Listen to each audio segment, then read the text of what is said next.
Mais avant de vous quitter, je voudrais vous lancer un message solennel. La situation du pays est gravissime et les Français ne le savent pas.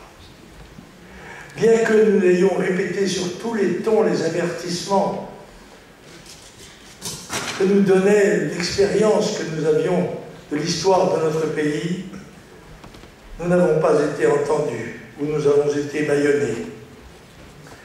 Je veux que vous reteniez ceci du message que je vous donne aujourd'hui.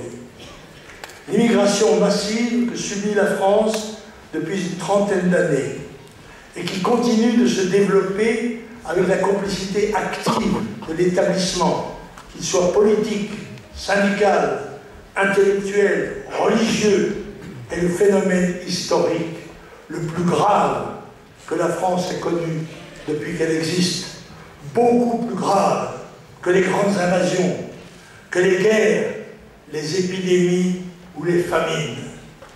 En relation avec l'explosion démographique du monde, de 1 à 7 milliards d'habitants en un siècle, avec le processus européen qui a supprimé nos frontières et nos défenses militaires, policières, civiques et morales, et la désagrégation de ces structures nationales, mentales, religieuses, elles roulent de plus en plus vite sur la pente de la décadence, vers le précipice de la servitude et de la mort de notre civilisation.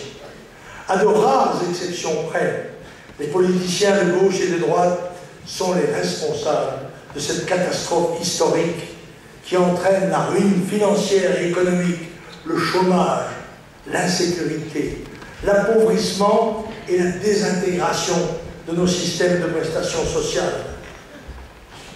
Les Français sont désinformés, la démocratie est bafouée, la lâcheté humaine fait le reste. En 30 ans, la France a laissé dépérir ses deux atouts économiques, l'agriculture et l'industrie. La famille, le travail et la patrie ont été dénigrés systématiquement comme si on avait voulu se venger de l'éphémère devise de l'État français.